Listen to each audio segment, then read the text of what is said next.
We've got Henry Makow on the air here with us from SaveTheMales.ca. He's done 3 books. He's done the first book is Cruel Hoax, Feminism, the New World Order. That was in 2007. He's got a book called Illuminati, the Cult That Hijacked the World in 2008. And his latest book, which is Illuminati 2, Deceit and Seduction in 2010. Henry's over all the way from Canada. He's got a website, one of my favourite websites that I like going on every day and checking out, because he's got some interesting articles and contributors to that. Henry, can you hear us, mate? Yeah, I sure can, yeah. Good morning, Henry. How you doing? Fine, thanks. So it's Tuesday morning there, right? What is it? Sunday? No, Monday, 2:30 around your time, yeah?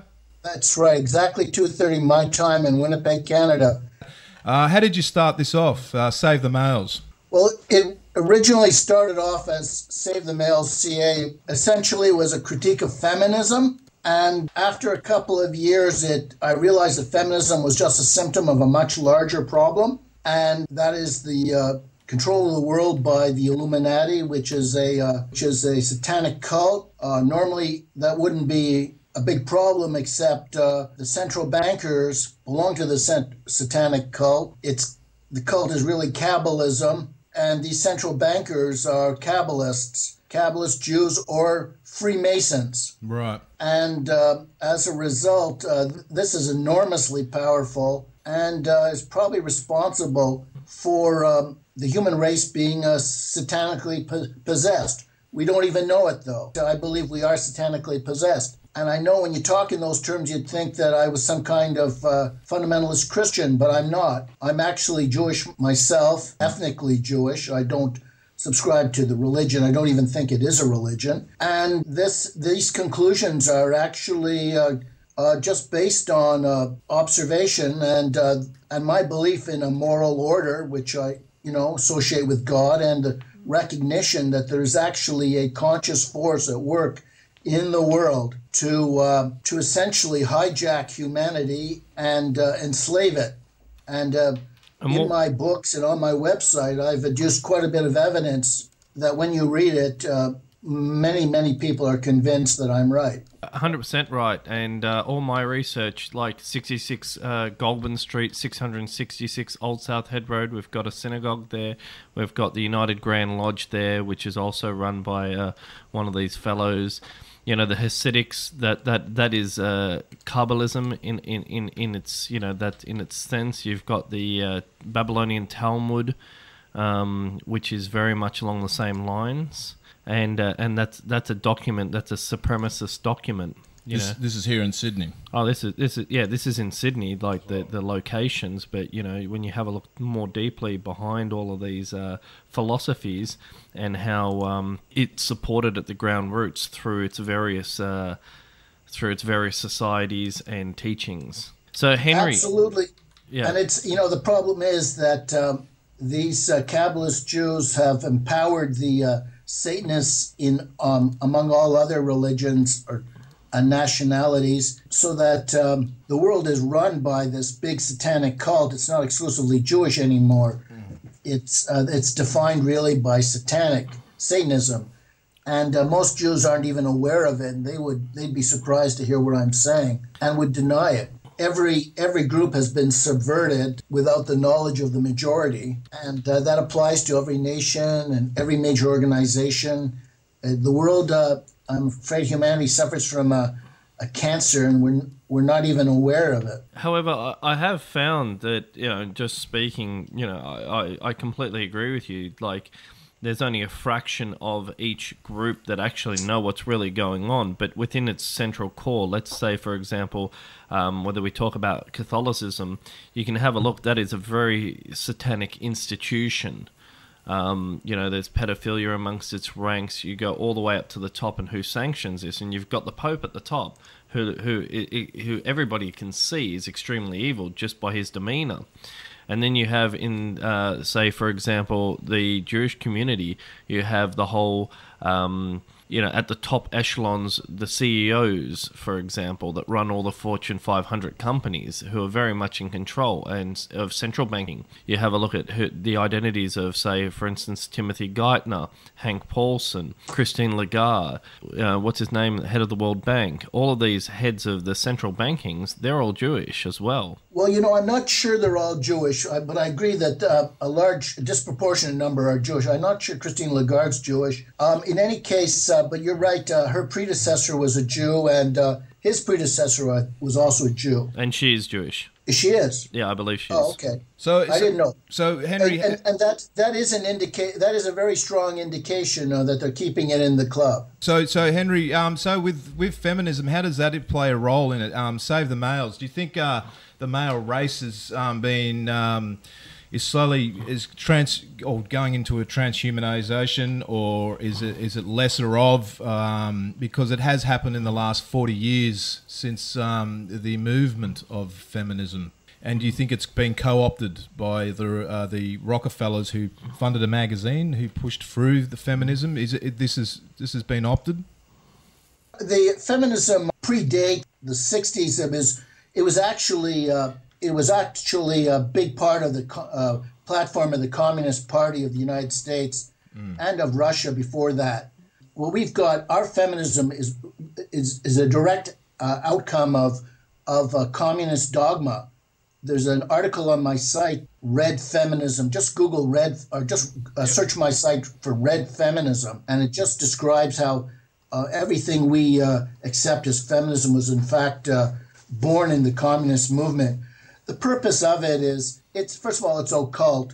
It's occult to deny masculinity and femininity, and it's occult to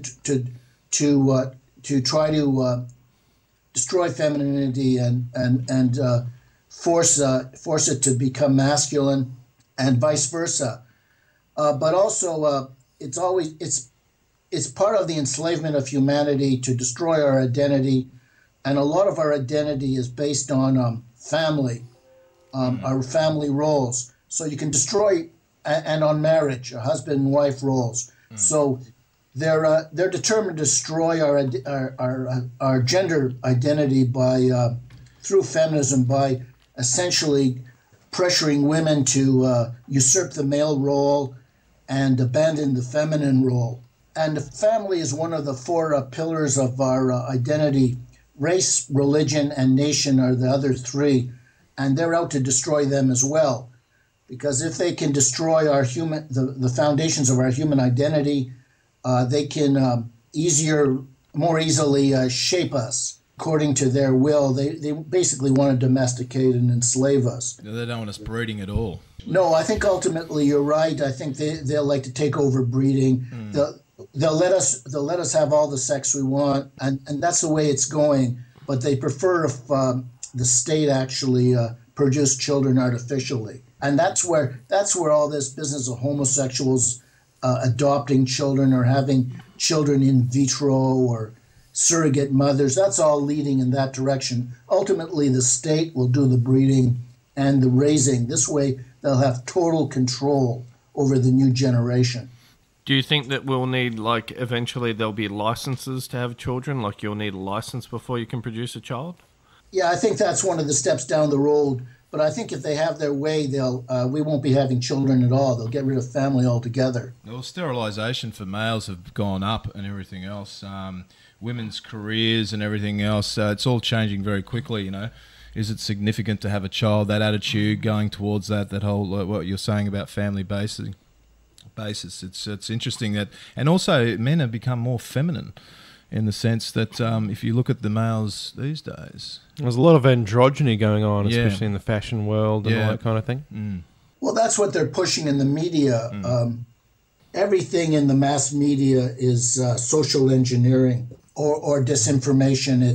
It's all directed towards their New World Order agenda. And, very much the predictive programming messages of, songs and things and the lyrics, like, what have you done for me lately? Or there's nothing sweet about me.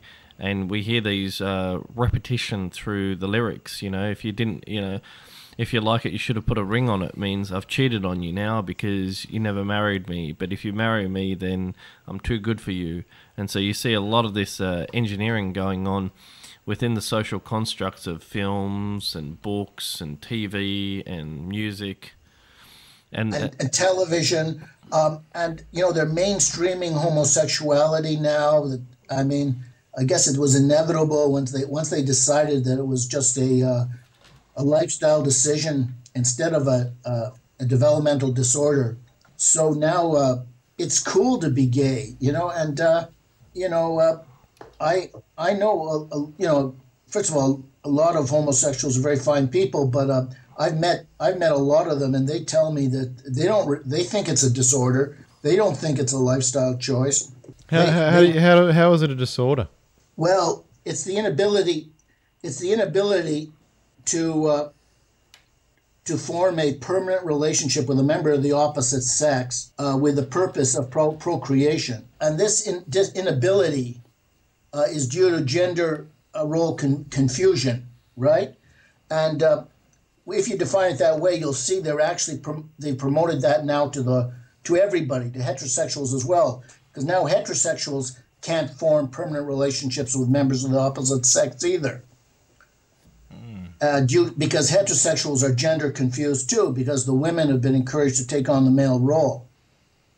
So homosexuality is being, in this wider definition, is being promoted and has been assumed by heterosexuals as well. It's not just attraction, same-sex attraction. Okay, so you think it's more, it goes a lot deeper than that in terms of that it's the roles that we play, such as work, life, dominance, subordination, stuff like that? Heterosexuality is based on a woman in my opinion, on a woman exchanging her power for a man's power. And the man in other words, she's exchanging her power in exchange for a man's love. And that's what women want. Women want masculine power expressed as love. That's what the greatest aphrodisiac for women is. It's power, but not for themselves, for power in a man. And that's just human nature. The attempt to make men and women equal in power is just another way of neutering us. It essentially take away a man's power and he's neutered, and give a woman power and she's neutered. You see what I mean? Yeah, I see, because I've just recently become single and I'm dating again. One thing that I'm very much aware of is the women are very much attracted to that masculinity and when a man takes control. And they're very taken by that, should I say. Do you think we're losing our masculinity, maybe the males of this day and age? Well, I think most of them are. I'm not. Like, I do take that role. Well, you are beefy, aren't you? A little, yeah.